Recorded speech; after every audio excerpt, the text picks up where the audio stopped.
It is going to be so crucial in upcoming fantasy hockey drafts for you guys to look at a player's stats and understand, is this player actually bad at fantasy hockey, or did they just have a down year? Lucky for you guys, we've done all the research and compiled the list of the best bounce back targets for this year's fantasy hockey season. Let's get into the video.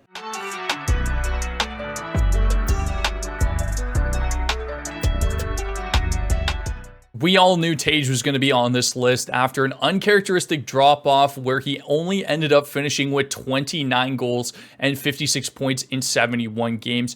But I'm bought back into Tage Thompson for a couple of reasons. First of all, his shooting percentage did take a hit around 4%, but it was significant enough to keep him under 35 goals simply because of his shot volume being so high. Secondly, Tage maintained a shots per 60 of 11.5 and over the past 2 seasons, so we know he's continuing to shoot the puck, and he's just getting a little bit unlucky in terms of those goals going in. And then third and finally, maybe the most significant out of the 3 points, the Sabres went from being a top 10 power play the year before to a bottom 5 power play last year, and saw a drop of over 10% compared to the season before and the season prior to that in 2021-22, where in both those seasons, the Sabres posted over 22% on the man advantage. So what does this have to do with Tage Thompson? Well, prior to last year, Tage ended up finishing with 34 power play points. Last season, he only finished with around 16, including 9 power play goals compared to the previous year's total of 20. Very confident Tage is going to get back to his 15% shooting percentage that he's shown us since his breakout 2 seasons ago, and the year where he hit that huge goal total of over 40 goals and 90 points. The Sabres are also going to get back on track on their power play numbers. I highly doubt they're going to be a bottom 5 power play this year, as they showed last year. And they've shown over the course of the 2 seasons prior that they're capable of doing so. And Tage has the talent and the skill to get him back into those elite goal totals. I think this projection that we have in front of you is very modest. I'm very confident Tage is going to bounce back to the guy that we know. And given his ADP, he is an absolute steal in some drafts. This could be the freest 50 goals that you guys find in your fantasy hockey draft this year. Elias Lindholm had quite the change up in his career last year, going from Calgary to Vancouver, where he was completely underwhelming in both those environments, and then he ended up landing in Boston over the course of the summer. This year is going to be different for Lindholm, and it's as plain and simple as the fact that he's going to be the first line center in Boston and play alongside David Pastrnak at both 5-on-5 and power play 1. It's possible that they throw Markstrom on that top line as well, but I think it's more likely they put a guy like Pavel Zacha there, which they've done consistently in the past, who is a perfect example of a player whose point totals have been directly influenced by playing with David Pastrnak. Lindholm likely won't ever score 40 goals again, and I think that 1 season in Calgary was an outlier, but I think there's a very good chance that we see Lindholm bounce back in that 25-30 goal range and have around 65 points. He's likely going to see a bump in his time on ice at both 5-on-5 and on the power play because Boston just simply does not have the center depth as they once had. And I think Lindholm is going to get a ton of ice time going forward due to his solid 2-way game and playmaking ability. Lindholm is definitely the type of player that we love to look for in drafts. Somebody who's late in terms of ADP due to an underwhelming situation in the year prior and has now been given an unbelievable opportunity to play alongside one of the best goal scorers in the National Hockey League in pretty much every situation. Lindholm could be a league winner this season if he finds chemistry early on with Pasta and a spot on that top power play unit.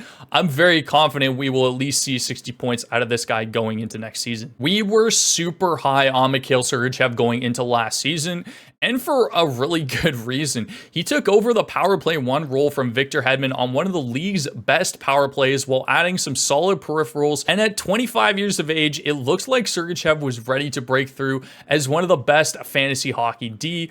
Unfortunately, that didn't happen, and Sergachev suffered a season-ending lower body injury, concluding the year with 19 points in 34 games. But after a seemingly out-of-nowhere trade that shocked the NHL, Sergachev finds himself in Utah, where it looks like there won't be any barriers in place in terms of opportunity for the young defenseman. Now, we likely won't know until camp and line rushes start, but I find it very hard to believe that Sergachev won't be the power play 1D come season start in Utah. I'm personally not worried about Sean Durzi at all, who's historically been a power play 2 defenseman his entire career. And with Utah making a blockbuster trade to get this guy, I would find it very hard to believe that they just put Durzi ahead of him on that top power play unit. Again, we won't know until season start or even in camp, but I'm not worried about it at all. Regardless, Sergachev is going to play just as many minutes as he did in Tampa Bay, if not more. So you should continue to see those great peripheral totals.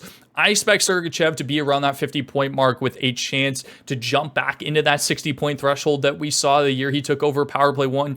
If we can see some growth out of those young, talented forwards next season in Utah, I think they're going to shock a lot of people. I'm really excited to see what Sergachev has in his repertoire going into next season. He's definitely bouncing back. The last 2 seasons for Jacob Markstrom in Calgary have by no means been good. Below 25 wins in both seasons with a 8.92 and then a 9.05 and over a 2.75 goals against average both last year and the year before. All that changes this year. Markstrom will be heading into, in my opinion, a top 10 team next year, which is the New Jersey Devils.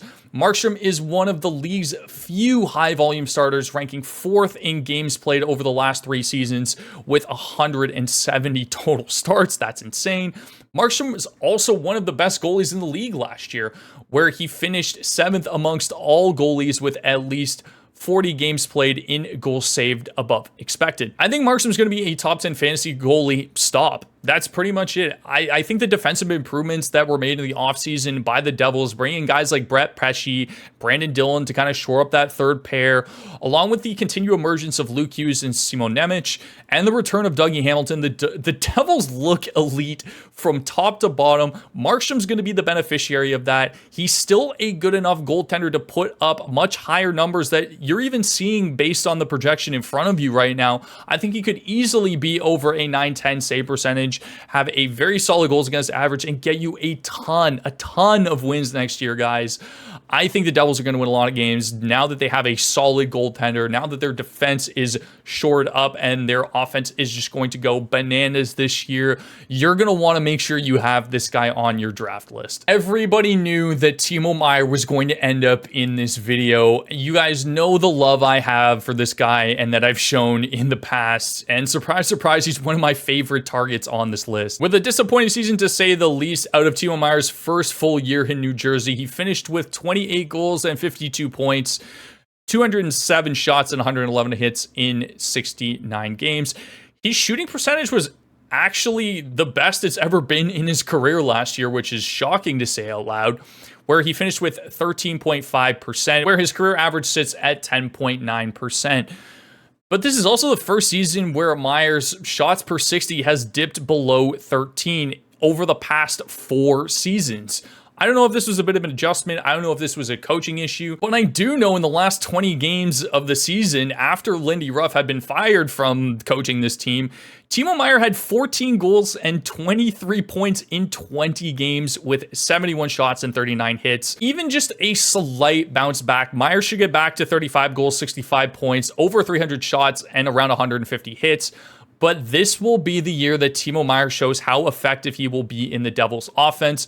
There aren't really any blocks ahead of Meier in terms of the top 6, and he will likely slide alongside of one of Jack Hughes or Jesper Bratt. I think Meier is a real threat to score over 40 goals and be around that 75, maybe even 80 point mark with the exposure and opportunity that he will have in this offense.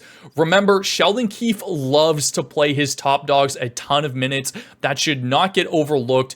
Everything is poised for this guy to have a fantastic year, and I think he will bounce back to a solidified top 30 fantasy player next season. Based off of all the rumors we heard during the summertime, we all expected Necas to have been traded away from the Canes at this point, but after losing Jake Gensel, I think the Hurricanes quickly realized how thin they were on offensive talent and re-up Necas for another 2 seasons.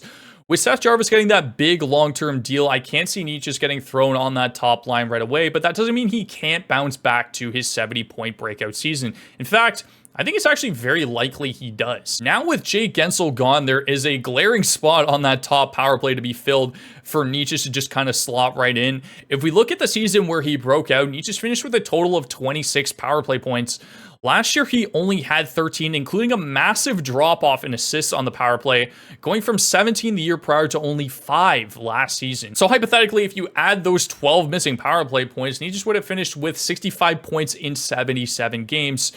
Not a bad year by any means. I think the biggest indication is why Necas is going to bounce back next year is because nothing else in his game has really changed statistically from his breakout season. His average time on ice was down by around a minute compared to the season prior. His shooting percentage had less than a 1% change over the last 2 seasons. His shots per 60 actually improved from 9.5 to 10.4 last year. He even threw 20 more hits last year and was around exactly actually a hit per game. Necas is still the same incredibly talented fantasy hockey player that broke out 2 years ago. He just had his power play 1 revoked from him last year, and now he's got it back. There's no reason to believe he won't bounce back to those 70 point totals. And on the off chance he does get traded for whatever reason now and the Canes end up moving on from him, I think that could potentially unlock him even more, especially in an offense that would prioritize him on the top line, especially after only finishing with 53 points last season. I expect Necas to bounce back into those 70 point totals, maybe even a little bit higher depending on some of the opportunity that he gets and who he plays alongside in Carolina. But I really like Necas as a bounce back, especially given his ADP this year. Guys, that is going to do it for this video. Thank you so much for watching. Leave a like if you enjoyed the content. Let me know in the comments down below, is there a bounce back player that you guys have on your list that wasn't included in this video? I love to hear your guys' thoughts and opinions on the players. But guys, be sure to check out our Discord, especially. The link will be in the description. We have a huge fantasy hockey community this year, bringing you guys a ton of content across all social channels, including more active and more frequent live streams that should be coming to you guys in the next couple weeks. We're really excited to get integrated back as the season comes around. Thank you again so much for watching. I'll see you in the next one. Have yourselves a fantastic rest of the day.